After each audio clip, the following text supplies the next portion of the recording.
Swastiastu. Assalamualaikum warahmatullahi wabarakatuh. Selamat sore. Your Excellency, Mr. Luhut bin Sarpanjaitan, Minister of Maritime and Investment Diversity, Pak Arsyad Rashid, Ibu Shinta Kamdani, Chair of G20 Indonesia 2022, and also THK Steering Committee, and Mr. Paul Pullman, THK Steering Committee, Chair of NCCCC Council, Business Leader, Climate and Equality Campaigner, and co-author of Net Positive.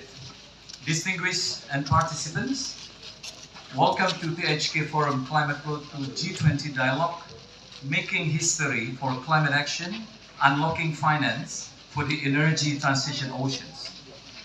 Let me first start with the fact the increase in global temperature over the last few decades keep rising. This is an overwhelming scientific consensus that this can only be explained by one factor, the increase in greenhouse.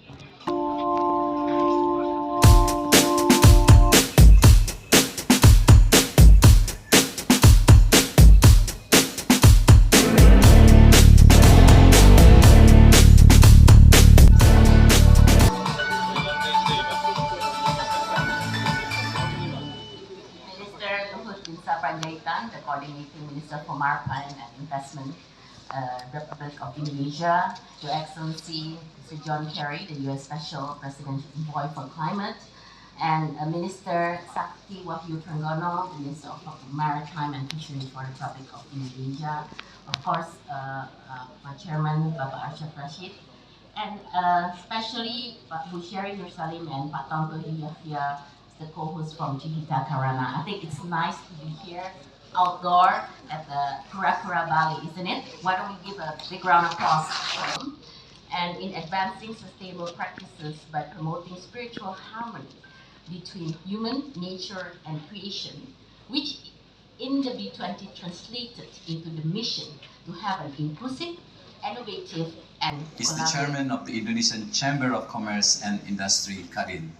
Let's welcome Bapak M. Arsyad Rashid, PM.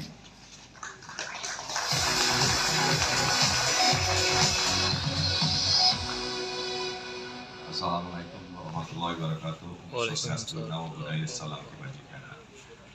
Let me acknowledge first Your Excellency Bapak Luhut bin Sarpanjaitan, our Coordinating Minister for Maritime Affairs and Investment for the Republic of Indonesia, and also, of course, the Honorable John Kerry, the United States of America Special Presidential Envoy for Climate, and also here I would like to acknowledge Bapak Sakti Wahyu Trenggono, our Minister for Asia, and also I would like to acknowledge Ibu Mari Alkapangistu, the World Bank Managing Director of Development Policies and Partnership, and Ibu Shinta Kamdani, who is also the chair for B20 and our vice chair for Kadin.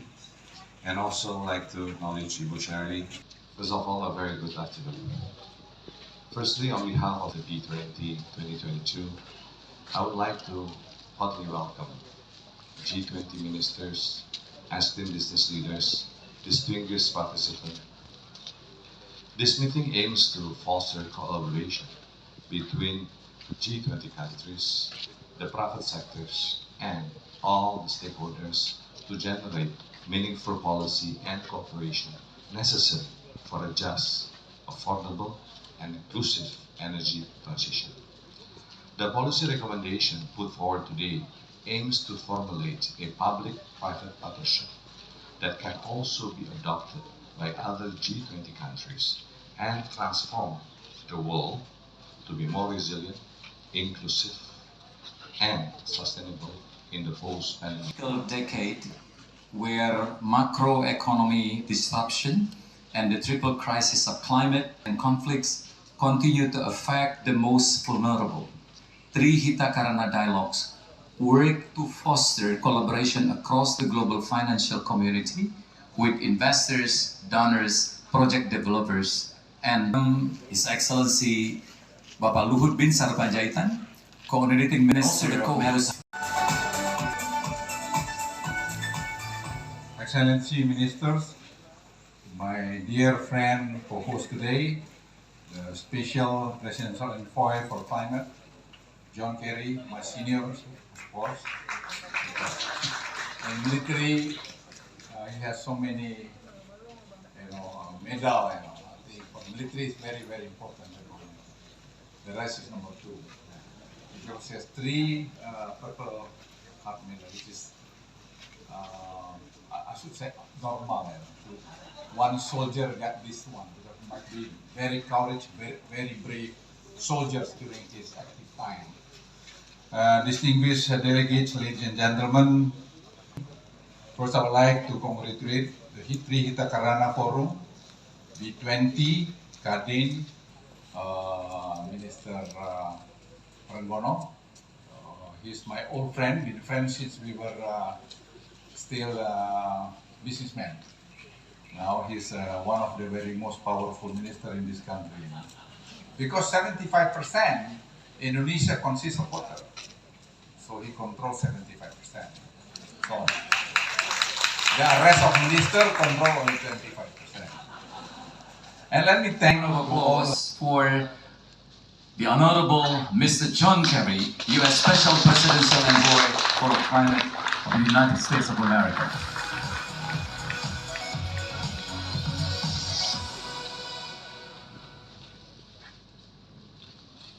Assalamu alaikum. Thank you very much, everybody. Thank you for inviting me to be part of this treaty and as a powerhouse. And you create a link with somebody, a friendship that is really bigger than the meeting of the day, bigger than the experience of standing up in public and saying to people, this is my friend. And I really enjoy working with him, and we don't get for you. We had a good conversation, my friends, and we're working on very, very important stuff. I want to try to be quick, and I don't want to bore you to death, but I do want to put this meeting and what we're trying to do in a perspective. This is not the only meeting on the climate crisis. That happens to be the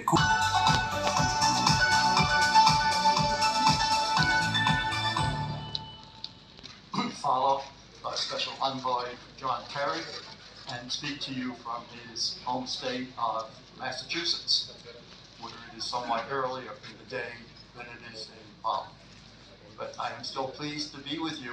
This will be a somewhat unusual presentation relative to those inspirational messages that came before you, because I'm going to give, if the world is going to be investing trillions of dollars in green projects, to assess the outcomes from that investment. Are we getting the energy, the carbon savings that we hope for? And especially to motivate the businesses who are going to be using the products and services that come from these investments to make that type of commitment and that decision. Now, fortunately, there's a solution that a colleague of mine at Oxford, that we wrote about last.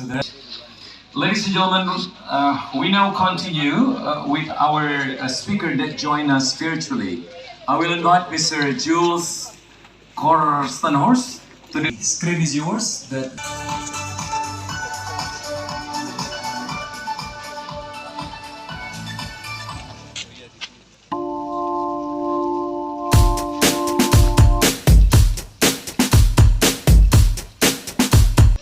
Very much and a good afternoon.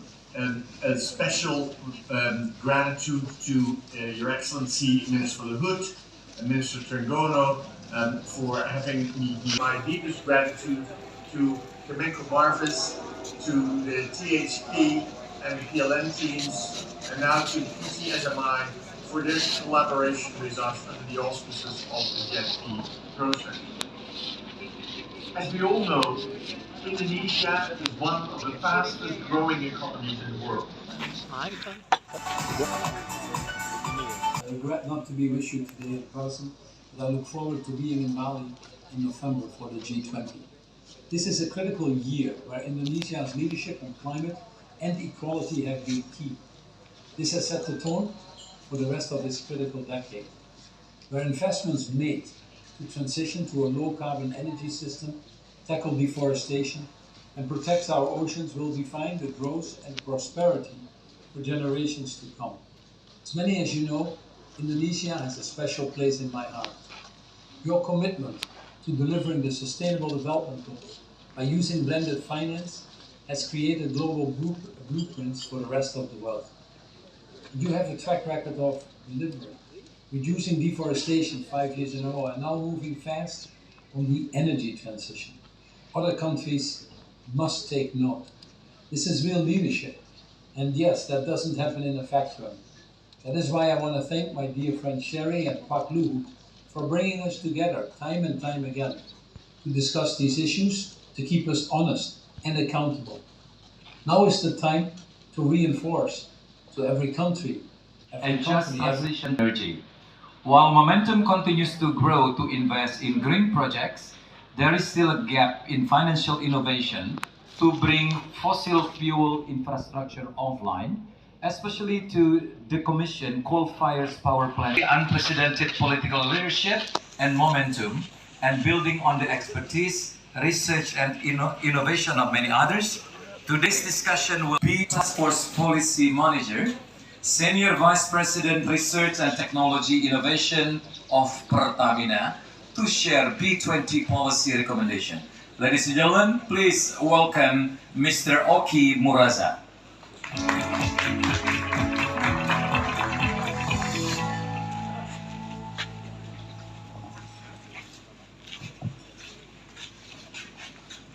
Thank you very much, Tantowi Yahya, Your Excellency, Mr.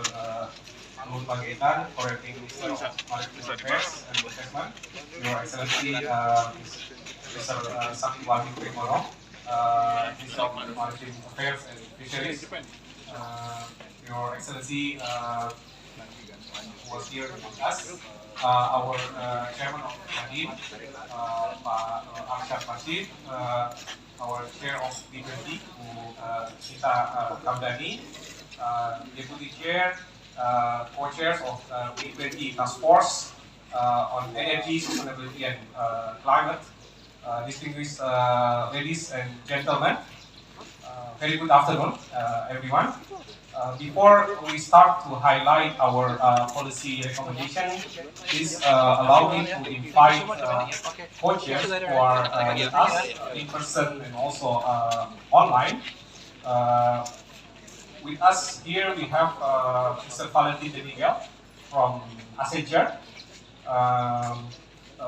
So please come forward, Mr. de Miguel. And then we have another co-chair, Mrs. Febriani Edi, who is with us joining online.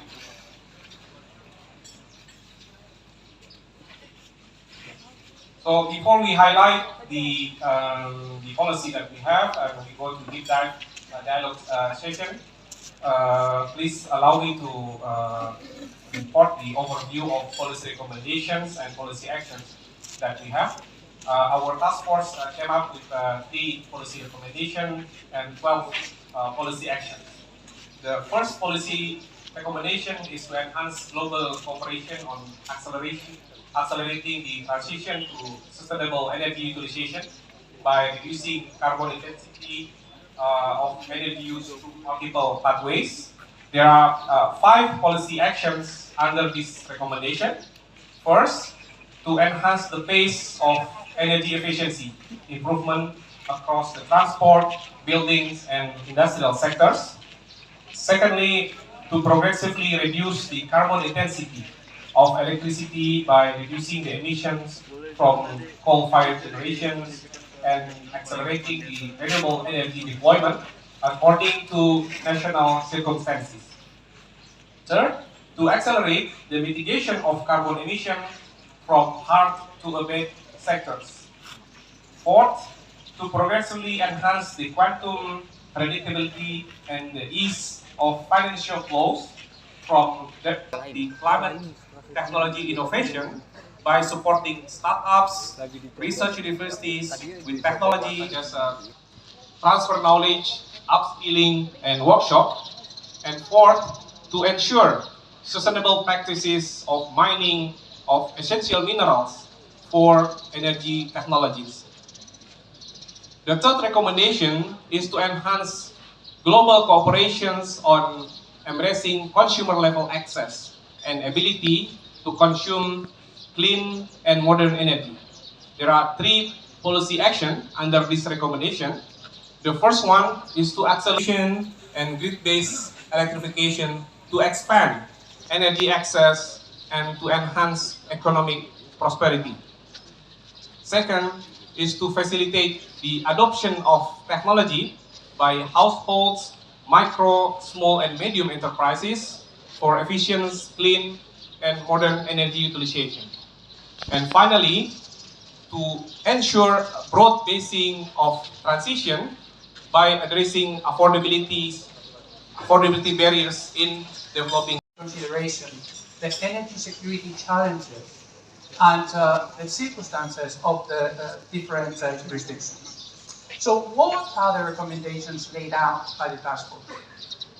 We want to address the different situations and conditions of the global coal-fired generation fleet that, as you know, are as big as roughly 2,000 gigawatts. So firstly, the first recommendation would be CCUS technology, carbon capture and utilization. We'd like to invite our co-chair from Indonesia, CEO of G20 Indonesia,